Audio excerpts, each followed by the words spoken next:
విశ్వ చైతన్య తర్వాయి భాగానికి స్వాగతం. ఇప్పుడు మన కథ ప్రెజెంట్లోకి వచ్చేసిందండి.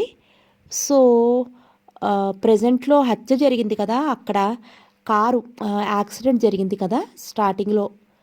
ఆ కారు యాక్సిడెంట్ గురించి ఇన్వెస్టిగేషన్ స్టార్ట్ అయ్యింది. ఎవరు డాష్ ఇచ్చారు, ఎవరు చచ్చిపోయారు, అవన్నీ మనం ఈ భాగంలో చూద్దాము. కథలోకి వెళ్ళిపోదాం. 1976, 1975. 2600 ఖర్చు చేసి పుస్తకాలు కొన్న చైతన్య సమీరతో పాటు ఒక టాక్సీలో ఎక్కింది. ఆ టాక్సీ డ్రైవర్ యువకుడిలాగే ఉన్నా అతని తల వెంట్రుకలన్నీ తెల్లగా నెరిసిపోయి ఉన్నాయి. అసహ్యంగానూ లేదు, వికృతంగానూ లేడు. కానీ అతన్ని చూడగానే చైతన్య ఇతను మంచివాడు కాదు అనుకుంది. తన బంగళా ఇంకా కొంత దూరం ఉండగానే టాక్సీ దిగిపోయింది. తర్వాత అతను టాక్సీ డ్రైవ్ చేసుకుంటూ పోయి బంగళా దగ్గర మలుపు తిరిగి ఎదురుగా వస్తున్న లారీని గుద్దేసి అక్కడికక్కడే ప్రాణం విడిచాడు. నీ పేరేమిటి అని చైతన్య అతన్ని అడిగి ఉంటే అతను ఏమని చెప్పేవాడో కానీ నిజానికి అతని పేరు చంద్రశేఖరం. అతను 10 రోజుల క్రితం వరకు శోభ తండ్రి గారైన మంత్రిగారింట్లో మంత్రిగారి పర్సనల్ డ్రైవర్గా ఉండేవాడు. మంత్రిగారు ప్రజాస్వామిక దేశంలో మహానాయకుడు కాబట్టి ఎత్తుకు పై ఎత్తు వేయగల రాజకీయ దురంధరుడు. పేరు ప్రతిష్టలు, డబ్బు, దస్కం, ప్రజల్లో పెద్ద పలుకుబడి కలవాడు. ఒకరోజున మంత్రిగారు తన కారు డ్రైవర్ అయిన చంద్రశేఖరాన్ని తన ఎయిర్ కండిషన్డ్ పడక గదిలోకి పిలిచాడు. చంద్ర భయపడ్డాడు. కానీ మంత్రిగారు అతి సౌమ్యంగా అన్నారు, చంద్ర, నువ్వు మాకు నమ్మిన బంటులాంటి వాడివి. మీ నాన్న కూడా మా దగ్గర కారు డ్రైవర్గానే ఉన్నాడు. మీ తాత కూడా మా దగ్గరే కారు డ్రైవర్. మీ ముత్తాత మా తాతగారి దగ్గర గుర్రబండి తోలే డ్రైవర్గా ఉండేవారు. ఇలా తరతరాలుగా మీ వంశం మా వంశం దగ్గర డ్రైవర్ల వంశంగా పడి ఉండేవారు. నీకు ఇంకా పెళ్లి పటాకులు లేవు, ముందు వెనక ఎవరు లేరు. అందువల్ల నీకు ముఖ్యమైన పని అప్పచెప్తున్నాను. నువ్వే అలాంటి పని చేయగలవు. నా కోసం నువ్వు ఆ పని చేస్తావని నాకు తెలుసు. అంత గొప్ప మంత్రిగారు మామూలు మనిషినైన తనని అంతగా పొగిడేస్తూ ఉంటే చంద్రశేఖరరావు మూర్చపోయినంత పనిచేసి, చెప్పండి బాబుగారు, తమ కోసం నా ప్రాణాన్నైనా ఇచ్చేస్తాను అనేశాడు ఆవేశంగా. నువ్వంతటి స్వామిభక్తి కలవాడవని తెలుసునయ్యా. చూడు. చంద్రశేఖరం మంత్రిగారి ముఖంలోకి చూశాడు. దేశంలోని దుష్టశక్తులు, గోండాలు, మర్డర్లు, విలన్లు, అందరి తత్వాలు జీర్ణించుకున్న కరడుగట్టిన స్ఫోటకపు మచ్చల మీసాల ముఖం వికృతంగా ఉన్న అప్పటికి చంద్రశేఖరానికి ఆయన ముఖం బోళాశంకరుడిలాగా ప్రశాంతంగా కనిపించింది. చూడు, నీకు మన చీఫ్ సెక్రటరీ వేమరాజు గారు తెలుసు కదా అన్నారు మంత్రిగారు మెల్లగా. తెలుసును బాబుగారు. అతనికి ఓ కొడుకున్నాడు. తెలుసును బాబుగారు, ఒక్కడే కొడుకు. అతని పేరు విశ్వనాథ్. తెలుసును బాబుగారు. అతను నీకు బాగా గుర్తు కాదు? గుర్తేనండి, ఐజీ గారి అబ్బాయి, ఆయన స్నేహితులు అని కూడా తెలుసు బాబుగారు. నీకు ఆ విశ్వనాథ్ బాగా తెలుసా అని మళ్ళీ రెట్టించి అడిగాడు మంత్రి బోళాశంకర్రావు. చాలా బాగా తెలుసండి. అతను మీ అమ్మాయి శోభ కూడా గొప్ప స్నేహితులు. చాలాసార్లు ఇద్దరు కలిసే తిరిగేవారు అని అనాలనుకున్న. ఒకవేళ నిజంగా నోరు జారితే ఆయన అక్కడే ఆ ఎయిర్ కండిషన్లో పాతేస్తారని భయపడి ఆ మాటలు బయటకు అనలేదు. ఈ వేళ నుంచి నువ్వు నా కార్ డ్రైవ్ చేయొద్దు. చంద్రశేఖరం నెత్తి మీద సీలింగ్ ఫ్యాన్ పడినంత పని అయింది. అదేంటి బాబుగారు? అతని చేతులు కట్టుకుని భయంగా అడిగాడు. నీకో లారీ ఇస్తాను. దేనికి బాబుగారు? చెప్తున్నా, నువ్వు దాంట్లో సామాన్లేవి తీసుకురావాల్సిన అవసరం లేదు అని బోళాశంకరుడు మంత్రి గారు క్షణం ఆగారు.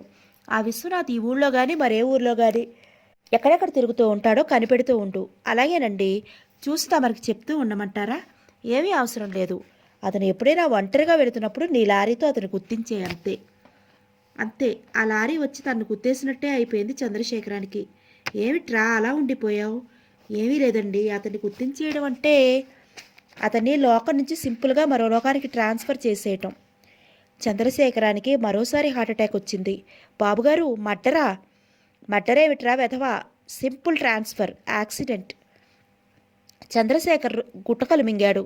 కానీ బాబుగారు, విశ్వనాథ్ గారు చూస్తే చీఫ్ సెక్రటరీ గారి అబ్బాయి, ఐజీ గారికి బంధువు, వారికి పలుకుబడి. నోర్ముయి, నేనెవరినిరా అని గట్టిగా అరిచాడు మంత్రిగారు. చిత్తం, కోట్ల ప్రజలు ఎన్నుకున్న నాయకులు. ఆ ప్రజలు ఎన్నుకుంటున్నారు కాబట్టే ప్రజా శ్రేయస్సు కోసం వెళ్ళు. ఈవేళ నుంచి ఆ పనిలో ఉండు. నువ్వేమీ భయపడిన అవసరం లేదు. ఒకవేళ పోలీసులు నిన్ను పట్టుకుని కేసు పెట్టినా ప్రజానాయకుడిని నేను తలుచుకుంటే ఆ ఐజీని, ఆ చీఫ్ సెక్రటరీని అండమాన్లకి తగలేయగలను. చిత్తం అని మెల్లగా వెనక్కి తిరగబోయాడు చంద్రశేఖరం. చూడు. చంద్ర వెనక్కి తిరిగి చూశాడు. అప్పటి వరకు బోళాశంకరుల్లా ప్రశాంతంగా కనిపించిన మంత్రిగారి స్ఫోటకపు మచ్చల మీసాల ముఖంలో 1,00,000 దుష్టశక్తులు, 1,00,00,000 మంది గూండాలు, 1,00,00,000 కోట్ల మర్డర్లు, కోట్ల కోట్ల విలన్లు అతి భయంకరంగానూ ప్రళయ నృత్యం చేస్తూ ప్రత్యక్షమయ్యారు. చూడు, ఈ విషయం నీకు నాకు తప్ప మరొకరికెవరికీ తెలియకూడదు. తెలిసినట్టు తెలిసిందా మరి నువ్వు ఉండవు. వెళ్ళు. చంద్రశేఖరానికి మూడోసారి స్ట్రోక్ వచ్చింది. భగవంతుడా అని అనుకున్నాడు. దేవుడు, నువ్వు కూడా చాలా మర్డర్లే చేశావు. ఎన్నో అవతారాలు ఎత్తి ఎందరినో హతమార్చావు. మనుషుల్ని, రాక్షసుల్ని, మునుల్ని కూడా చంపేసేవాడివి. చంపే ముందు, చంపేశాక నువ్వు అవతార పురుషుడు అనేవాడివి. నీకు ఎన్నో ట్రిక్కులు తెలుసు. ఈ మంత్రిగారు కూడా చాలా ఇళ్లల్లో చాలామంది పూజలు అందుకుంటున్న ఫోటో దేవుడే. ఈయన కూడా దేవుడి అవతారమేనేమో. విశ్వనాథుని మర్డర్ చేయమన్నాడంటే విశ్వనాథ్ ఏదో క్షమించడాన్ని తప్పు చేసి రాక్షసుడేమో. శోభారాణి విశ్వనాథ్ కలిసి తిరగడం కానీ ఆయన చూశాడేమో. అందుకే అతన్ని అంతం చేసేయమంటున్నాడా? చంద్రశేఖరానికి ఆ మరునాడే పెద్ద కొత్త లారీని ఇచ్చాడు. ఒక శనివారం సాయంకాలం మంత్రివర్గంలోని మరో పెద్ద మంత్రి గారు బాల్చి తన్నేశారు. దాంట్లో గవర్నమెంట్లో పనిచేసే వాళ్ళంతా తెగ బోరుబోరున ఏడ్చేశారు. అంతటి మహారాజా అంత అకస్మాత్తుగా చనిపోయాడని కాదు వాళ్ళు ఏడుస్తున్నది. మర్నాడు ఆదివారం, ఎలానూ సెలవు దినమే. అదే బాల్చిని ఆయన ఏ సోమవారం పొద్దున్నో తన్నేసుంటే ఒకరోజు ఎక్స్ట్రా సెలవు దినం వచ్చేది కదా అని పెద్ద మంత్రి బోళాశంకర్రావు గారు లోపల చాలా చాలా ఆనందపడిపోయారు. కారణం, ఈ బాల్చి తన్నేసిన మంత్రి గారు తన పార్టీ మనిషి అయినా తన పెద్ద సీటుకి మహా పెద్ద పోటీగా ఉండేవాడు. అతడు బాల్చీని ఇక తన్నేశాడు కనుక ఇక తన మాటకి సీటుకి ఎదురు చెప్పగల గుండెగల వాళ్ళు తన పార్టీలో ఎవరూ లేరని ఆయన ఎవరూ చూడకుండా ఎయిర్ కండిషన్ గదిలో కసితీరా చంకలు గుద్దుకున్నాడు. మిగతా మంత్రులకు మాత్రం హడలు పుట్టుకుంది. రేపు మళ్ళీ మంత్రిత్వ శాఖలో మార్పులు జరగడం, ఎవరెవరికి ప్రమోషన్లు వస్తాయో, ఎవరెవరిని జుట్టుపట్టుకు లాగేస్తారో తెలియక మంత్రులందరూ కూడా బోరుబోరున ఏడ్చేశారు. సెక్రటరీలు కూడా హోదాలు మార్పిడి జరుగుతుందని వాళ్ళు ఏడ్చేశారు. ఇలా దేశం ఏకమొత్తంగా ఏడుపులు లెక్కించుకుందని ఆకాశవాణి ఏడుపు లంకించుకుంది. పోలీసు శాఖ వారు ఆ బాల్చి తన్నేసిన మంత్రి గారిని కడసారిగా ఏ ఏ వీధుల్లోని ఊరేగింపు తీసుకెళ్లాలా, ఎలాంటి అరేంజ్మెంట్స్ చేయాలా అని ఏడుపులో ఉన్నారు. సినిమా హాల్స్ని బలవంతంగా మూసేయడం వల్ల థియేటర్ యజమానులు ఆవాల్టి ఆదాయం పోయి ఏడ్చేశారు. సినిమాలు ఆడక ఆడవాళ్ళు, విద్యార్థులు రేపటి సినిమా కోసం ఇవాళ నుంచే క్యూలో నిలబడి కునుకుతూ ఏడుస్తున్నారు. బోళాశంకర్రావు మంత్రిగారి అమ్మాయి శోభారానికి పిచ్చెక్కినట్లయింది. సరిగ్గా చంద్రగాడు ఎక్కడికో పోయాడు. ఏం తోచక శోభే కారు డ్రైవ్ చేసుకుంటూ ఎటో బయలుదేరింది. ముందు విశ్వనాథ్ ఇంటికెళ్ళి అతనితో పాటు ఏ పార్కు కన్నా వెళ్లాలనుకుంది. కానీ మనసు మార్చుకుని ఐజీ గారింటికి వెళ్ళింది. నావెల్ చదువుకుంటున్న మాధురి లేచి, ఎదేమిటే ఇలా వచ్చేసావు అంది. శోభారాణి మౌనంగా సోఫాలో కూర్చుంది. ఆమె ముఖంలో విషాద రేఖలు డాన్స్ చేస్తున్నాయి. తండ్రి గారి ఫ్రెండు గారు బాల్చి తన్నేసినందుకు ఆమె ముఖం అంతా విచారముద్రలో మునిగిపోయిందేమో అనుకుంది మాధురి సానుభూతి చూపించింది. ఏమిటే ఆయన పోయారని బాధపడుతున్నావా అని అనునయించబోయింది. శోభ తల అడ్డంగా తిప్పింది. మరి ముఖం ఎందుకలా కొరకంచులా ఉంది? శోభ చాలాసేపటి వరకు మాట్లాడలేదు. చివరికి ఒక నిట్టూర్పు విడిచి, విశ్వనాథుని కలుసుకోవాలే అంది. దేనికి? మాట్లాడాలి. విశ్వానికి ఫోన్ చెయ్యవా? ఇంట్లో లేడు. 4 సార్లు ఫోన్ చేశాను. ఏమిటి మాట్లాడాలి? శోభ సమాధానం చెప్పటానికి క్షణం తటపటాయించింది. ముఖ్యమైన విషయమా? శోభ మాట్లాడలేదు. ఆమె వాలకం చూస్తుంటే చాలా ముఖ్యమైన విషయమే ఏదో ఉన్నట్టుంది. నువ్వు ఒక్కదానివే ఒంటరిగా అతనితో మాట్లాడాలా? నువ్వు ఉంటే మంచిదే, కానీ ప్రస్తుతం వద్దులే. అసలు విషయం ఏమిటే? శోభ చాలాసేపు మాట్లాడలేదు. చేతిగోళ్లు చూసుకుంటూ కూర్చుంది. నువ్వు ఎవరితోనూ చెప్పనంటే చెప్తాను. రహస్యమా అంది మాధురి. మాధురి ఆమె దగ్గరగా జరిగింది. నీ రహస్యాలు ఎన్నో నాకు తెలుసు. ఏవైనా ఎప్పుడన్నా ఎవరికోసమన్నా చెప్పానటే అంది మాధురి. క్షణం శోభ తలదించుకుని మౌనంగా ఉండిపోయింది. చివరికి ఊపిరి బిగపట్టి మెల్లగా అంది, నాకు నెల తప్పింది. మాధురి ఉలిక్కిపడింది. మళ్ళీ రెట్టించి అడిగింది. శోభ మళ్ళీ అదే టోన్లో నెల తప్పిందని మరీ బాధగా చెప్పింది. ఎవరే ఆ హీరో? విశ్వనాథ్ అంది శోభ బిగపెట్టిన ఊపిరిని విడుస్తూ. చిత్రంగా చూసింది మాధురి. ఆమె నమ్మలేని విషయం అది. విశ్వం అలాంటి కుసంస్కారి కాదని ఆమెకు బాగా తెలుసు. మగాళ్లతో ఎంత మనసు విప్పి మాట్లాడతాడో స్త్రీలతోనూ అలాగే మాట్లాడతాడు. స్త్రీలతో మాట్లాడుతున్నప్పుడు అశ్లీలం గాని హాస్యం గాని మాట్లాడడు. మగవాళ్ళని చూసినట్టే స్త్రీలని చూస్తాడు. కాగా శోభారాణి విషయం మాధురికి బాగా తెలుసు. చాలా ఫాస్ట్ లైఫ్ ఆమెది. అలాంటి తత్వంతో ఒకవేళ ఉద్రేకపడిన డాక్టర్ల దగ్గరకు పోయి హుషప్ చేసేస్తారు. అయినా శోభ ఇలా అందంటే ఏమో నిజమే అయి ఉండొచ్చేమో. కానీ విశ్వనాథ్ విషయంలో మాధురి ఆ మాటను నమ్మలేకపోయింది. అసలు వీరిద్దరూ ఎప్పుడు ఎలా కలుసుకున్నారని కాదే నా అనుమానం. కానీ నువ్వెలా తొందరపడ్డావని అంది మాధురి. విశ్వనాథ్ అలాంటి తొందరపాటు మనిషి కాదు అని అంటే ఆమె ఏమంటుందో అని. తొందరపడ్డానికి ఏముంది? అతడు నన్ను ప్రేమించారని ఆ వేళ ఇక్కడే ఎదురుగానే అన్నాడు కదా. నేను ఆయన్ని ప్రేమించాను. ప్రేమించుకున్నారు, బాగానే ఉంది. కానీ పెళ్లి కాలేదు కదా. నిజమే, కానీ తొందరపడ్డాడు ఆయనే. నాన్సెన్స్ అనుకుంది మాధురి. విశ్వనాథ్ ఆమెను ఎప్పుడూ ఆ విధంగా ప్రేమించలేదు, ప్రేమించడు కూడా. విశ్వనాథ్ శోభారాణి అంత క్లోజ్గా తిరగడం హైబ్రో సొసైటీలో తప్పు కాదు. అయినా శోభారాణి ప్రవర్తనకే మాధురి తప్పు పట్టింది. అయితే ఇప్పుడు ఏం చేస్తావే? ఆయన్ని పెళ్లి చేసుకుంటాను. ఆయన నువ్వు ప్రేమించుకున్నాక పెళ్లికి ఇలా నువ్వు అనుమానించడం దేనికి? అతను ఒప్పుకోడని అనుమానిస్తున్నావా? శోభ మాట్లాడలేదు. నువ్వు ఈ విషయం విశ్వంతో చెప్పావా? చెప్పాను అంది శోభ మెల్లగా. ఏమన్నాడు? మాట్లాడలేదు. ఏమీ మాట్లాడలేదా? శోభ తల అడ్డంగా తిప్పింది. మాధురి ఇరకాటంలో పడింది. విశ్వనాథ్ స్త్రీ విషయంలో అంత దిగజారిపోయే మనిషి కాడు. అతను శ్రీమంతుడే అయినా సమాజంలో అట్టడుగున పడి కొట్టుకుంటున్న అభాగ్యుల మీద అతనుకుండే జాలి, సానుభూతి, ధర్మగుణం శోభారాణి పట్ల ఇంత నీచత్వానికి దిగజార్చేస్తానంటే మాధురి నమ్మలేకపోతోంది. శోభారాణి అపురూప సౌందర్య రాశి. ప్రవరాఖ్యుణ్ణి సహితం అగాధంలోకి దించేయగల వాడి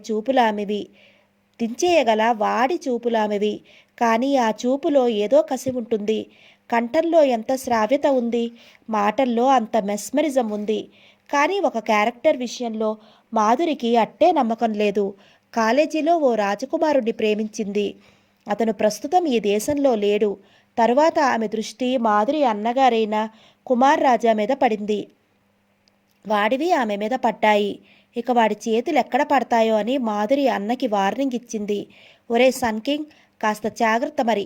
శోభ మంత్రిగారు అమ్మాయని కాదు నేను చెప్పేది. నైతికంగా నువ్వు దిగజారిపోతే నిన్నిక మనిషిగా చూడలేను అంది. దానితో ఆ సన్కింగ్ శోభారాణి చనువుకి ఫుల్ స్టాప్ పెట్టేశాడు. అలాంటి శోభ ఇప్పుడు ఏకంగా చేయకూడని పని చేసేసి అది విశ్వం వల్లే జరిగిందని అనడం, విశ్వాన్ని అనుమానించాలో శోభ తత్వం పూర్తిగా తెలియడం వల్ల ఆమెనే తప్పు పట్టాలో అర్థం కాని అయోమయంలో పడిపోయింది. శోభ వెళ్ళొస్తానని వెళ్ళింది. వెళ్తూ వెళ్తూ విశ్వనాథుని ఏం ప్రస్తుతం అడగద్దని వార్నింగ్ ఇచ్చింది. తనే అతన్ని అడిగి చూశాక అతను ఏమంటాడో తెలుసుకుని తర్వాత ఏం చేయాలో ఆలోచిద్దామని చెప్పి బయటకొచ్చింది. కారులో కూర్చుంది. కారు ఎంత ప్రయత్నం చేసినా స్టార్ట్ కాలేదు. పోనీ ఎక్కడికి వెళ్తావో చెప్పవే, నా కారులో డ్రాప్ చేస్తాను అంది మాధురి. శోభ కారు దిగింది. వద్దు, నేను నడిచే వెళ్తానులే, కారు తర్వాత పంపించు అని మాధురి మాటైనా వినకుండా నడిచి వెళ్ళిపోయింది. ఆమె వెళ్ళిన 10 నిమిషాల తర్వాత విశ్వనాథ్ వచ్చాడు. ఆందోళన అతని ముఖంలో స్పష్టంగా కనిపిస్తోంది.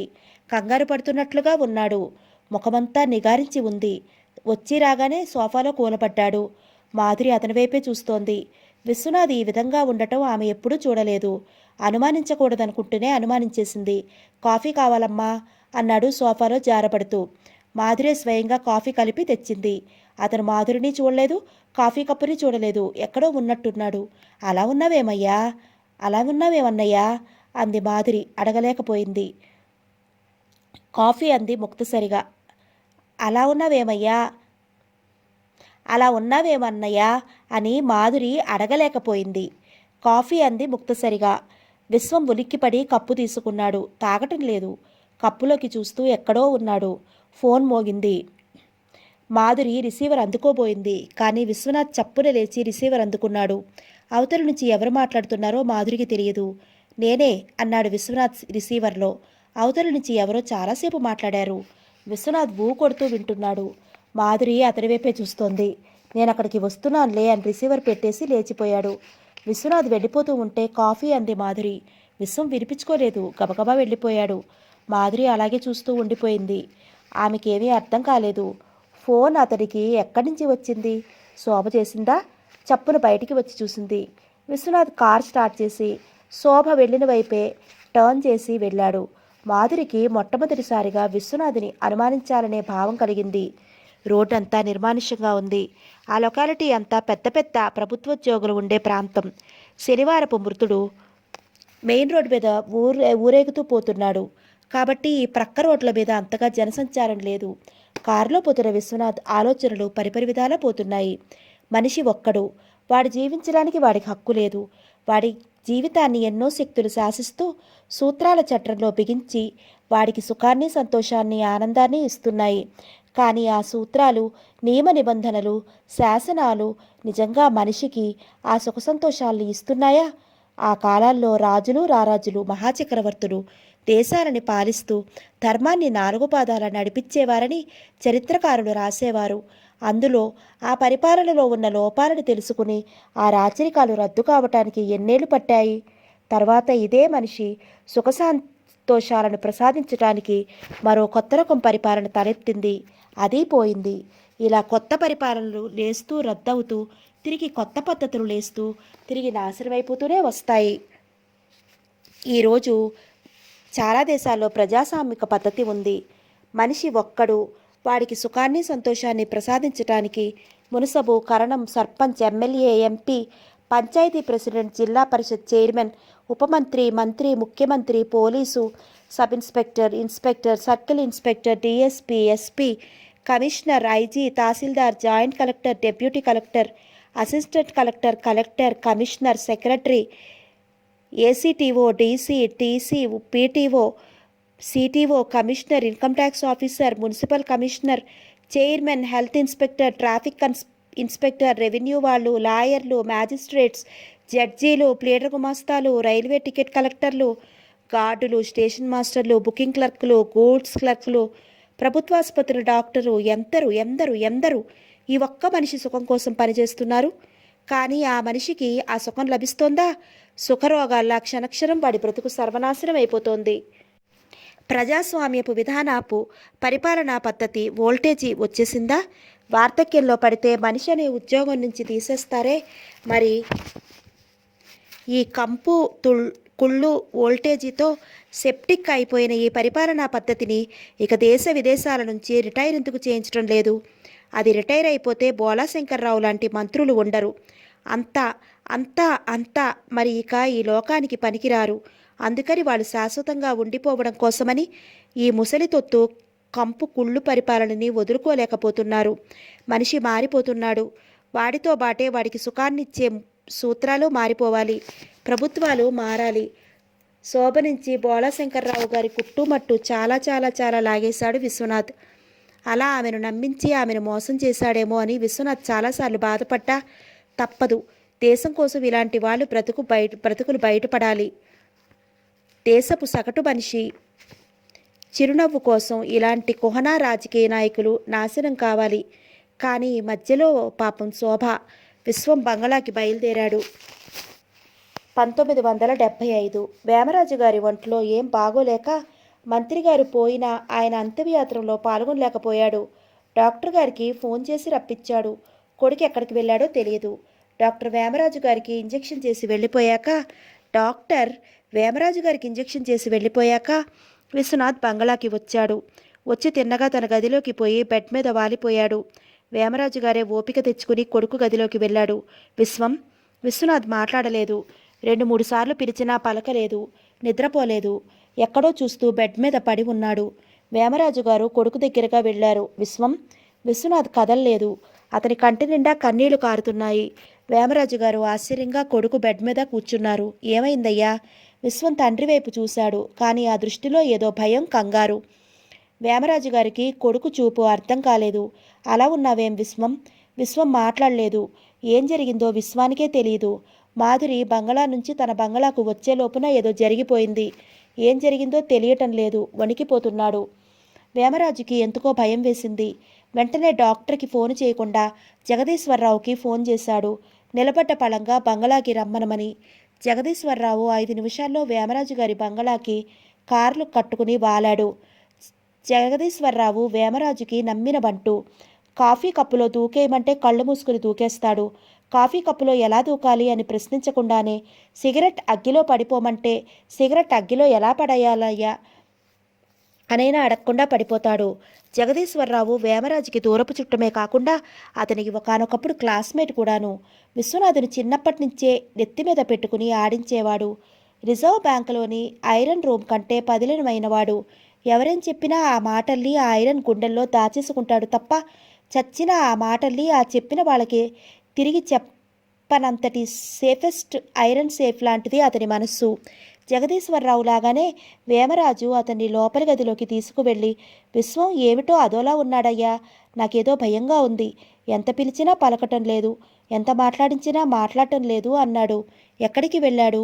ఏమో తెలియదు. ఎప్పుడొచ్చాడు? ఇప్పుడే. అయితే నువ్విక్కడే ఉండు, నేను వెళ్ళి చూసొస్తాను అని విశ్వం గదిలోకి వెళ్ళాడు జగదీశ్వరరావు. విశ్వం బెడ్ మీద ఇందాక ఎలా ఉన్నాడో అలాగే ఉన్నాడు. జగదీశ్వరరావు బెడ్ మీద కూర్చున్నాడు. విశ్వం, ఏమిటలా పడుకున్నావు? లేలే, సాయంకాలం పడుకోవచ్చా? లే, అలా పిక్చర్కి వెళ్దాం. విశ్వం మాట్లాడలేదు. తండ్రిని చూసినట్లే అతన్ని కూడా నిలువు చూపుతో బ్లాంక్గా చూశాడు. లేవమంటే అదేం చూపయ్యా? లే అని బలవంతంగా విశ్వాన్ని లేచి కూర్చోబెట్టాడు. విశ్వం అతని భుజం మీద పడి బోరున ఏడ్చేశాడు. జగదీశ్వరరావు స్టన్ అయినా అదేం కనపరచకుండా, ఏమిటి, నన్ను ఆట పట్టిస్తున్నావా లేక మంత్రిగారు పోయారని బాధపడుతున్నావా అన్నాడు. అదేం కాదు మామయ్య. మరి ఇదే వేడుపు? విశ్వం మెల్లగా మంచం మీద నుంచి లేచాడు. వెళ్ళి తలుపు దగ్గరగా వేసి వచ్చాడు. చిత్రంగా అతని వైపు చూస్తున్నాడు జగదీశ్వరరావు. బయట వేమరాజు గారు కాలుగారిన పిల్లిలా తిరుగుతున్నారు. లోపల కొడుకు జగదీశ్వరరావుతో ఏం చెప్తున్నాడో తెలియటం లేదు. 5 నిమిషాల తర్వాత జగదీశ్వరరావు తలుపులు తెరిచాడు. ఏమైందయ్యా అడిగాడు వేమరాజు కంగారుగా. ఏదో యాక్సిడెంటో మరేమో జరిగిందట, సరిగా గుర్తు రావటం లేదంటున్నాడు. షాక్ తిన్నట్టు ఉన్నాడు. యాక్సిడెంట్ అంటే ఎవరో చచ్చిపోయారు. తన కారు కింద పడి చచ్చిపోయారో లేక ఎవరన్నా చంపి పడేశారో తెలియదట. వేమరాజు గారి నోట మాట లేదు. ఎవరు చనిపోయింది? అదే తెలియటం లేదు. నువ్వేమీ భయపడకు, వాడిని ఈ ఊళ్ళో నుంచి కొన్నాళ్ళ పాటు మరో ఊరికి తీసుకుపోతాను అని తిరిగి విశ్వం గదిలోకి వచ్చి, అలా ఓసారి కోలకత్తా వెళ్ళొద్దావేంటి విశ్వం అన్నారు జగదీశ్వరరావు. విశ్వనాథ్ మామయ్య వైపు బాధగా చూశాడు. జగదీశ్వరరావు విశ్వనాథ్ పరిస్థితి గుర్తించలేనట్లు అతని పక్కన కూర్చున్నాడు. అతని భుజం తట్టి అతని ముఖంలోకి తీక్షణంగా చూశాడు. కలకత్తా నువ్వెప్పుడు చూడలేదు, కానీ ఎంత గొప్పగా ఉంటుందో తెలుసా? ట్రాములు ఉంటాయి, పెద్ద పెద్ద బిల్డింగ్స్ ఉంటాయి, పెద్ద థియేటర్స్ ఉంటాయి. అందులో సినిమాలే కాకుండా నాటకాలు కూడా వేస్తారు. ఆ నాటకాలు ఉంటాయి. అవి అసలు నాటకాలా సినిమాలా అనే కన్ఫ్యూజన్లో పడిపోతాం. స్టేజీ మీదే తుఫాన్ ఎక్స్ప్రెస్ యమ స్పీడ్గా పోతుంది. ఓ నాటకం ఒకసారి చూశాను. ఒక బొగ్గు గనిలో వర్కర్లు వచ్చేస్తూ ఉంటారు. సొరంగం దాదాపు 5,000 అడుగుల లోతు. అది ఒక రోజున పేలిపోతుంది. నిజంగానే గనికాని పేలిపోయిందేమోనని హడలిపోయాను అని చిన్నపిల్లవాడికి కాశీ మజిలీ కథ చెప్పినట్లు వివరిస్తున్నాడు. విశ్వనాథ్ చిన్నగా చిరునవ్వు నవ్వినట్లు కనిపించాడు. జగదీశ్వరరావుకి హుషారొచ్చింది. ఇంకా చెప్పటం మొదలుపెట్టాడు. ఇక మరో నాటకం. అందులో ఒక ప్రాజెక్ట్ ధన్మని పేలిపోతుంది. దాంతో ప్రాజెక్ట్ నీళ్ళన్నీ ఒక్కసారిగా హాల్లోకి రయ్యమంటూ వచ్చేశాయి. హాల్లోకి వచ్చేసాయా? ఆశ్చర్యంగా అడిగాడు విశ్వనాథ్. వచ్చి పడిపోయినట్టు భ్రమింపజేశారు. నిజంగా అలాంటి నాటకాలు చూడాలయ్యా, చెప్తే అర్థం కావు. కలకత్తాలో జూ ఉంది. ఎన్నెన్నో రకాల జంతువులు ఉంటాయో చెప్పలేను. బొటానికల్ గార్డెన్ ఉంది. అందులో తామర పువ్వు ఉంది. ఎందుకో తెలుసా? దాని వ్యాసం దాదాపు 30 అడుగులు. అంత పెద్ద తామర పువ్వా? విస్తుపోతూ అడిగాడు విశ్వనాథ్. ఇంకా ఎన్నెన్ని వింతలున్నాయనుకున్నావు? హౌరా బ్రిడ్జిని నువ్వు ఫోటోలో చూసి ఉంటావు. హుగ్లీ నది మీద కట్టారు. అక్కడ హుగ్లీ నది వెడల్పు దాదాపు 1/2 మైలు. ఈ మధ్యలో ఎక్కడా ఒక్క స్తంభమైనా కట్టలేదు. నది ఒక ఒడ్డు 2 స్టీల్ స్తంభాలు, అవతలి ఒడ్డున మరో 2 ఎత్తైన స్టీల్ స్తంభాలు. 2 స్తంభాలకి మధ్య స్టీలు గట్టర్స్తో బ్రిడ్జి కట్టారు. ఆ వంతెన మీద కార్లు, బస్సులు, ట్రామ్లు వెళ్తూ ఉంటే బ్రిడ్జి ఊగుతూ ఉంటుంది. ఊగితే ఆ ట్రామ్లు, కార్లు పడిపోవా?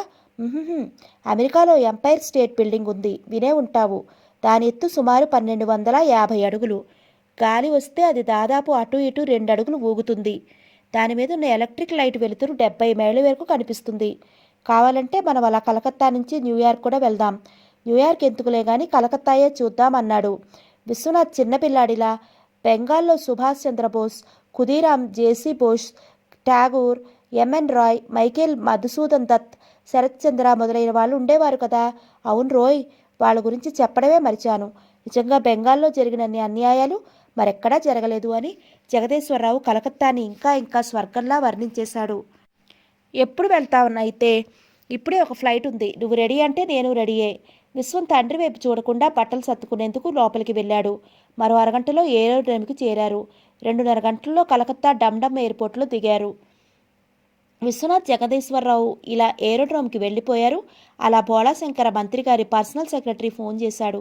సార్, మంత్రి గారి అమ్మాయికి యాక్సిడెంట్ జరిగింది. Fatal accident. చనిపోయిందా?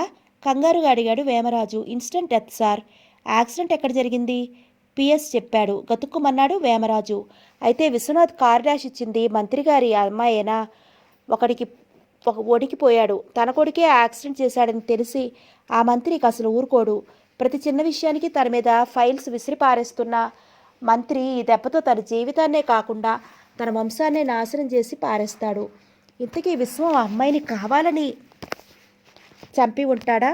ఇది తను నమ్మలేడు. చీమకన్నా అపకారం చేయని అపర బుద్ధావతారం తన కొడుకు. అలాంటిది ఏకంగా మర్డరే చేస్తాడంటే నోనో, ఇది ముమ్మాటికి యాక్సిడెంటే అయి ఉండాలి. శనివారపు మృతుడు ఎంత గొప్పవాడైనా ఆయన అంతిమయాత్రకు వెళ్ళని వేమరాజు గారు గబగబా దుస్తులు మార్చుకుని యాక్సిడెంట్ జరిగిన స్థలానికి వెళ్లారు. అప్పటికే అక్కడ ఐజీ గారి దగ్గర నుంచి ప్రభుత్వోద్యోగులందరూ చేరిపోయారు. మంత్రిగారి గుండెలు బాదుకుని ఏడవటం లేదు కానీ అంత పని చేసేస్తున్నాడు. ఫోటోగ్రాఫర్లు ఫోటోలు తీసేస్తున్నారు. అది యాక్సిడెంటే అని చాలామంది నిర్ధారణగా అనుకున్నారు. కానీ పోలీస్ శాఖలో కొందరు అలా అనుకోలేదు. మాధురి కూడా అక్కడే ఉంది. ఆమెకు కన్నీళ్లు ఆగటం లేదు. దుర్మరణం పాలైంది ఒక పెద్ద మంత్రి గారి ఏకైక పుత్రిక కాబట్టి పెద్ద పోలీస్ ఆఫీసర్లందరూ రంగంలోకి దిగారు. మెరిగల్ లాంటి సిఐడి ఇన్స్పెక్టర్లు నియమించారు. ఐజీ ఒక డిఎస్పీని కూడా నియమించాడు. డిఎస్పీ ముందుగా ఐజీ గారింటికే వెళ్ళి మాధురితో మాట్లాడాడు. మీ సహాయం కావాలండి అన్నాడు. తప్పకుండా, నాకు తెలిసినంత వరకు చెప్తాను అంది మాధురి. మీరు శోభారాణి గారు ప్రాణ స్నేహితురాలు కదూ అన్నాడు. మాధురి తల ఊపింది. ఈ యాక్సిడెంట్ జరిగే ముందు శోభారాణి గారు మీ బంగళాకి వచ్చారు కదూ? మాధురి తల ఊపింది. అప్పుడు ఆమె మీతో ఏమిటి మాట్లాడారు? ఏమీ మాట్లాడలేదు అని మాధురి అబద్ధం చెప్పింది. ఏమీ మాట్లాడలేదా? మాట్లాడలేదంటే ఏమీ మాట్లాడలేదని కాదు. మామూలు విషయాలు మాత్రమే మాట్లాడుకున్నాం. మామూలు విషయాలు మాత్రమే అంటున్నారు? అవును, మాత్రమే అనడంలో అనుమానం ఏమైనా ఉందా? అబ్బే ఏమీ లేదండి. పోనీ అలా మాట్లాడుకుంటున్నప్పుడు ఆమె మానసిక పరిస్థితి ఏదో ఆందోళనగా ఉన్నట్లు మీకేమైనా అనిపించిందా? ఏం అనిపించలేదు. సరే, ఏమిటి ఆ మామూలు విషయాలు చెప్పగలరా? ఏముంటాయి? సినిమాల గురించి, స్నేహితుల గురించి. చూడండి మాధురీదేవి గారు, మీరు శోభారాణి గారు ప్రాణ స్నేహితులు ఒకరి రహస్యాలు మరొకరికి చెప్పుకుంటారు. అలాంటి రహస్యాలు వారు మీకేమైనా చెప్పారా? ప్రాణ స్నేహితులైనంతలో రహస్యాలు చెప్పుకుంటావా? అయినా శోభ ఎలాంటి రహస్యాలు చెప్పి ఉంటుందని మీ భావం? అంటే శోభగారు ఏమన్నా ప్రేమ వ్యవహారంలో? నాకు తెలియదు. బాగా గుర్తు తెచ్చుకోండి. బాగానే గుర్తు. నాకు తెలిసినంత వరకు అది అలాంటిది కాదు. డిఎస్పీ ఒక క్షణం ఆగాడు. ఆమె వైపు పరిశీలనగా చూశాడు. ఆమె కాలేజీలో చదువుతూ ఉండగా ఒక మహేష్ని ప్రేమించిందని. మాధురి తడబడింది. మహేష్నా? అవును, విన్నాను. కానీ అతడిప్పుడు ఇండియాలో లేడు. అంటే ఆమె ఒక ప్రేమ వ్యవహారంలో చిక్కుకున్నట్లు మీకు తెలుసన్నమాటేగా? ఇరకాటంలో పడింది మాధురి. ఏమండి మాట్లాడరు? అవును, మీకు తెలిసినంత వరకు అలాంటిదేం లేదన్నారు. అవును, విన్నారని చెప్పాను. అయితే అతను ప్రస్తుతం ఇండియాలో లేడు. ఇండియాలో ఉండడం లేకపోవడం కాదు. ఆమె ప్రేమ వ్యవహారాల గురించి ఏమన్నా తెలుసా లేదా అని తెలుసుకునేందుకు అడిగాను. It's all right. అదలా ఉంచండి. విశ్వనాథ్ మీకు బాగా తెలుసు కదూ? తెలుసు, మా బంధువు కూడాను. నిన్న సాయంకాలం శోభారాణి గారు మీ బంగళాకి వచ్చి పోయాక విశ్వనాథ్ గారు వచ్చారా? వచ్చాడు. అప్పుడు అతడు ఎలా ఉన్నాడు అంటే కంగారుగా, ఆతృతగా, భయంగా. మధు ఒక క్షణం ఆగింది. అబద్ధమే చెప్పాలనుకుంది. నేను చూడలేదు. కాఫీ కావాలన్నాడు, ఇచ్చాను. తాగాడా? లేదు. ఎక్కడి నుంచో ఫోన్ వస్తే వెళ్ళిపోయాడు. ఎటు వెళ్ళాడు? అటు ఉత్తర దిశగా. ఇంటికే వెళ్ళుంటాడా? ఏమో, నాకు తెలియదు. శోభారాణి కారులో మీ బంగళాకి వచ్చింది, కానీ తిరిగి కారులో వెళ్ళలేదు. కారణం? కారు స్టార్ట్ కాలేదు. అందుకు కారణం మీకు తెలుసా? తెలీదు. బహుశా ఏదో మెకానికల్ ఫాల్ట్ అయి ఉంటుంది. కాదు, లోపలి వైర్లు ఎవరో కత్తిరించేశారు. వైర్లు కత్తిరించేశారా? ఎవరు? విశ్వనాథే కావచ్చుగా, కానీ అతను సోఫా వెళ్ళిపోయిన చాలాసేపటికి వచ్చాడు నిజమే. కానీ అతను ముందే వచ్చి ఆ వైర్లు కత్తిరించేసి తర్వాత ఎక్కడో దాక్కుని ఆమె ఇక్కడి నుంచి వెళ్ళిపోయాక వచ్చి ఉండొచ్చు కదా. అందువల్ల అతనికి వచ్చే లాభం, ఆమె నడిచి వెళుతుంది, అప్పుడు ఆమెను ఫాలో అవ్వచ్చు అని అతను అనుకుని ఉండొచ్చు కదా. ఆమె నడిచే వెళ్తుందని అతను ఎలా అనుకుంటాడు? ఆమెకు నేను లిఫ్ట్ ఇస్తానన్నాను, ఆమె ఒప్పుకోలేదు, నడిచే వెళ్తానంది కదూ. అవును, అంటే వాళ్ళు ముందే అలా ప్లాన్ చేసుకున్నారేమో. అంటే మీరు అనేది ఏమిటి? వాళ్ళు ముందే ప్లాన్ చేసుకుంటే విశ్వం ఆమెను సగం దూరంలో కలిసి ఉంటే తన కారులో ఆమెను ఎక్కించుకోవచ్చుగా. ఎక్కించుకోవచ్చు, కానీ ఎక్కించుకోడు. ఏ? ఆమె గర్భవతి. మాధురి కతుక్కుమంది. అయినా నిలదొక్కుని అడిగింది. మీకెలా తెలుసు? పోస్ట్ మార్టంలో తేలింది. కానీ ఆమెకు పెళ్లి కాలేదే. డిఎస్పీ అదోలా చిరునవ్వు నవ్వాడు. అశ్లీలం మాట్లాడుతున్నానని అనుకోకండి. గర్భం రావాలంటే పెళ్ళే కావాలా? అంటే మీ ఉద్దేశం ఆమెకి పరపురుషుడితో సంబంధం ఉంది. ఆ పురుషుడు విశ్వనాథ్ అంటారా? డిఎస్పీ మాట్లాడలేదు. కానీ అతను తల ఊపినట్లు మాధురి కనిపించింది. విశ్వనాథ్ వల్లే ఆ గర్భం వచ్చిందని మీరెలా చెప్పగలరు? వాళ్ళ స్నేహం. నేను విశ్వం కూడా స్నేహంగానే ఉంటాం మరి, అంది మాధురి కోపంగా. కానీ మీరు విశ్వనాథ్ బంధువులు. మాధురికి ఒళ్ళు మండింది. చూడండి, స్త్రీ పురుషులు స్నేహంగా దగ్గరగా ఉన్నంతలో వాళ్ళు ఇలాంటి నీచమైన పని చేసి ఉంటారని మీరు ముందే నిర్ణయించుకున్నట్లు కనిపిస్తోంది. అలా ప్రీ కన్సీవ్డ్ నోషన్స్ ఇన్వెస్టిగేట్ చేసే మీరు ముందుగానే ఒకరు దోషి అని నిర్ణయించుకుని పరిశోధనలోకి దిగడం భావ్యం కాదు. నేను మీ సుపీరియర్ ఆఫీసర్ గారి అమ్మాయినని తెలిసి కూడా నన్ను ఏమీ డైరెక్ట్గా అడగలేక మీరు బంధువులు అని ఏదో అనుమానం ధ్వనించేటట్లు అడుగుతున్నారు. ఏ? బంధువులు అయినంతలో వాళ్ళు కళ్ళు మూసుకుని కామోద్రేకంలో పడిపోకూడదా? ఇలాంటి ఎన్నెన్నో కేసులు మీరు వినలేదు. ప్లీజ్, ఇలాంటి ప్రశ్నలు మీరు ముందే అడగండి. మీకు శోభకు ఏదో సంబంధం ఉండి ఉంటుందని నేనంటే మీరేమంటారు?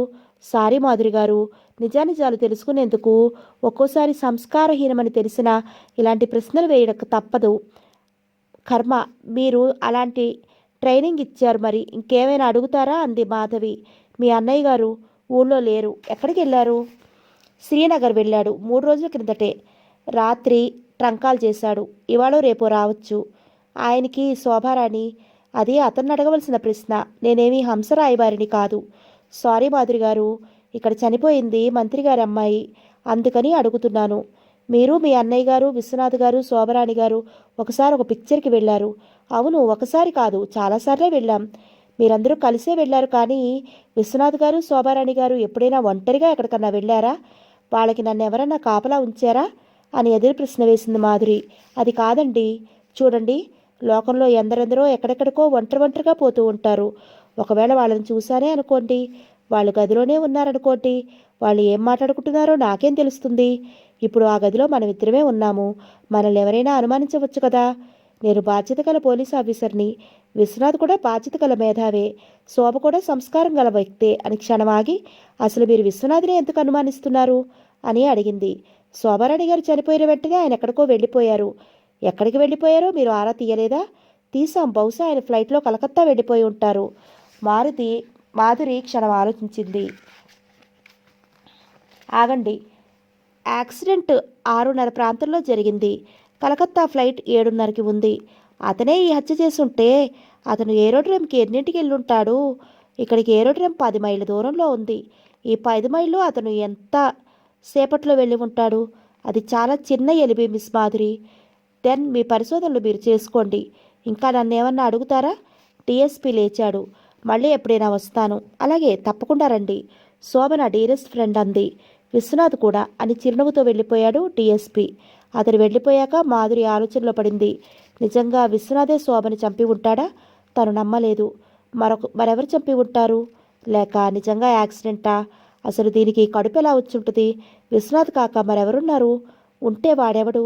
సరిగ్గా అదే సమయంలో మరో police officer chief secretary Vemaraju గారింటికి వెళ్ళాడు. పోలీస్ ఆఫీసర్ని చూడగానే వేమరాజు గారు కాస్త తెంకినా నిలదొక్కుని అతన్ని కూర్చోమన్నాడు. మంత్రి గారు అమ్మాయి యాక్సిడెంట్లో చనిపోయారు. అది యాక్సిడెంట్ కాదని ఎవరో కావాలనే ఆమెను హత్య చేశారని మాకు తెలిసింది సార్. వేమరాజు గారు కాస్త కంగారు పడ్డారు. హత్య? అవును. మీ అబ్బాయి విశ్వనాథ్ గారు ఎక్కడున్నారు? ఎందుకు? వారితో మాట్లాడాలి. ప్రస్తుతం ఇంట్లో లేరు. ఎక్కడున్నారో చెప్పగలరా? తెలియదు. రాత్రి ఇంట్లో ఉన్నారా? సరిగ్గా తెలియదు. మీరు చూడలేదా? లేదు. అంటే రాత్రులు ఇంట్లో ఆయన ఉంటారో లేదో కూడా మీరు వాకపు చేయరా? చూడండి, అతను ఏమీ చిన్నపిల్లాడు కాదు. ఏవో పనుల మీద ఎక్కడో తిరుగుతూ ఉండొచ్చు. ఏ పనుల మీద మీకు తెలుసా? పెద్దవాడయ్యాడు. అతను ఎక్కడుంటాడో, ఏం చేస్తూ ఉంటాడో అన్నీ నేను తెలుసుకోవాల్సిన అవసరం ఉందంటారా? అవసరం లేదనుకోండి, కానీ ఒక రోజంతా ఆయన ఇంట్లో ఉన్నారో లేదో మీకు తెలియదంటే ఆశ్చర్యంగా ఉంది. సరే, అదలా ఉంచండి. మీ అబ్బాయి గారికి మంత్రి గారమ్మాయి శోభారాణి గారికి ఏమైనా పరిచయం ఉందా? నాకు తెలియదు. వాళ్ళిద్దరూ చాలాసార్లు సినిమాకి వెళ్ళారు. అలాగా? నాకు తెలియదు. విశ్వనాథ్ గారు పత్రికలకి వ్యాసాలు రాస్తారని మీకు తెలుసు అనుకుంటాను. వేమరాజు గారు మళ్ళీ ఇరకాటంలో పడ్డారు. రాస్తాడనుకుంటాను. మీరు చదవలేదా ఎప్పుడు? లేదు. బాధ్యత గల హోదాలో ఉన్న మీ అబ్బాయి గారు రాసే వ్యాసాలు మీరు చదవకపోవడం ఆశ్చర్యంగా ఉంది. ఆశ్చర్యం దేనికి? నా పనుల్లో నా క్షణం తీరిక ఉండదు. నిజమే అనుకోండి, కానీ సొంత కొడుకు పేరు పత్రికల్లో పడుతుందంటే ఆనందించని తండ్రి అంటూ ఉంటారా? ఉండరు, నిజమే. కానీ నాకు వాటిని చదివేంత తీరికెక్కడా? విశ్వనాథ గారు రాసే వ్యాసాలు జనరల్ టాపిక్ మీద రాసే వ్యాసాలు కావు. ప్రభుత్వ యంత్రాంగం మీద, ప్రజాప్రతినిధుల మీద రాస్తూ ఉంటాడు. రాయటం తప్ప? ప్రజాస్వామిక దేశంలో వాక్ స్వాతంత్రం ఉంది. ఇంతలో మరో పోలీస్ ఆఫీసర్ అక్కడికి వచ్చి పోలీస్ ఆఫీసర్ చెవిలో ఏదో చెప్పాడు. అతను తల పంకిచ్చి వేమరాజు వైపు చూశాడు. సార్, అన్యదా భావించవద్దు. మీరోసారి కిందకి మీ కారు గ్యారేజీ దగ్గరికి వస్తారా? ఆశ్చర్యంగా చూశాడు వేమరాజు గారు. వీళ్ళు కానీ విశ్వనాథ్ యాక్సిడెంట్ చేసిన కారును కానీ చూశారా? నిట్టూర్పు విడిచి లేచారాయన. వేమరాజు గారు విశ్వనాథ్ని పంపించేశాక ఆయన దగ్గరకు పోలీసులు వచ్చే లోపున కారును గురించి తీసుకోవలసిన జాగ్రత్తలన్నీ తీసుకున్నాడు. కారుని పూర్తిగా చన్నీళ్లతో కడిగించాడు. బంపర్ మీద చిమ్మిన రక్తపు మరకల్ని అతి జాగ్రత్తగా కడిగించేశాడు. ఆ పని తనని నమ్మిన బంటైన ఒక నౌకరు చేశారు. కారు లోపల సీట్లను కూడా అతి జాగ్రత్తగా తుడిపించాడు. పోలీస్ ఆఫీసర్లు ఆయన్ని కారు దగ్గరికి తీసుకువచ్చాక, ఈ కారు ఎవరిదండి అని అడిగాడు. మా అబ్బాయి విశ్వనాథ్ది. ఈ కారును ఆయన ఒక్కరే స్వయంగా డ్రైవ్ చేస్తారా? అవును. ఎప్పుడూ ఎవరైనా ఇతరులు డ్రైవ్ చేస్తారా? ఎప్పుడూ చేయరు. అంటే మీ డ్రైవర్ కూడా ముట్టుకోడా? లేదు. ఆ కారుని విశ్వం తన ప్రాణంగా చూసుకుంటాడు. పోలీస్ ఆఫీసర్ స్టీరింగ్ వైపు సూక్ష్మంగా చూశాడు. కారు లోపల కూడా చూశాడు. టైర్ల వైపు చూశాడు. అన్నీ అతి శుభ్రంగా ఉన్నాయి. ఈ 2-3 రోజుల్లో విశ్వనాథ్ గారు కారుని వాడలేదా? మేనేజర్ గారు క్షణం ఆగి నేను చూడలేదు అన్నారు. పోనీ కారును శుభ్రం చేయించారా? అది నాకు తెలీదు. ఎందుకలా అడుగుతున్నారు? ఏం లేదు, కారు చాలా శుభ్రంగా ఉంటేను. ఇంతలో అక్కడికి వేమరాజు గారి కారు డ్రైవర్ వచ్చాడు. తమరికి ఫోన్ వచ్చింది సార్ అన్నాడు. వేమరాజు గారు క్షణం ఆలోచించాడు. వెళ్ళాలా వద్దా అని. ఫోన్ ఎక్కడి నుంచి వచ్చింది? మినిస్టర్ గారి దగ్గర నుంచి. వేమరాజు గారు కంగారు పడ్డారు. డ్రైవర్ని అక్కడికి విడిచిపెట్టాలా వద్దా అని క్షణం ఆలోచించి, నువ్వు బజార్కి వెళ్ళలేదా అన్నాడు. వెళ్ళొచ్చానండి. అయితే నాతో రా. పోలీస్ ఆఫీసర్ మధ్యలో కలిగించుకున్నాడు. ఒక క్షణం అతనితో మాట్లాడాలి. మాట్లాడొచ్చా? వేమరాజు తొట్టుపట్టం పోలీస్ ఆఫీసర్లు కనిపెట్టారు. వేమరాజు గారు డ్రైవర్ వైపు ఒకసారి చూసి బంగళా లోపలికి వెళ్ళాడు. ఆయన వెళ్ళాక పోలీస్ ఆఫీసర్ డ్రైవర్ని దగ్గరికి పిలిచాడు. నువ్వెప్పుడైనా విశ్వనాథ్ గారి కారు డ్రైవ్ చేశావా? చేశానండి. తన కారును విశ్వనాథన్ గారు ఎవరిని డ్రైవ్ చేయనివరా? చెయ్యనివరంటే చెయ్యనివరండి. ఎప్పుడైనా నేనే డ్రైవ్ చేస్తాను. నిన్న సాయంకాలం డ్రైవ్ చేశావా? నిన్న సాయంకాలమా? నిన్న సాయంకాలం నేను ఇక్కడ లేనండి. ఎక్కడున్నావు? ఎక్కడున్నానంటే ఎక్కడంటే బంగ్లాలో లేనండి. ఎయిర్పోర్ట్కి వెళ్ళలేదా? వాడు కతుక్కుమన్నాడు. ఎయిర్పోర్ట్కి నేను వెళ్ళలేదండి. మరెవరు వెళ్ళారు? నిన్న సాయంత్రం ఎయిర్పోర్ట్లో ఉంది. ఎయిర్పోర్ట్లో ఎవరు చూశారు సార్? నేను చూశాను అని దబాయించాడు పోలీస్ ఆఫీసర్. మీరు చూశారా? అవును. డ్రైవర్? నువ్వే. షాక్ కొట్టినట్టయింది. కంగారు పడిపోయాడు డ్రైవర్. అతను మాట్లాడే అవకాశం ఇవ్వకుండానే ఆయన ఎయిర్పోర్ట్లో దింపేసి నువ్వు కారు వెనక్కి తీసుకొచ్చేసావు అన్నాడు. లేదండి. నువ్వు తీసుకురాకపోతే కారు దానికదే వచ్చేసిందా? లేదండి, నేనే తీసుకొచ్చాను అని పూర్తి చేశాడు ఆఫీసర్. డ్రైవర్ మాట్లాడలేకపోయాడు. బిత్తర చూపుడు చూశాడు. సరే, విశ్వనాథ్ గారు కలకత్తాయే వెళ్ళారా?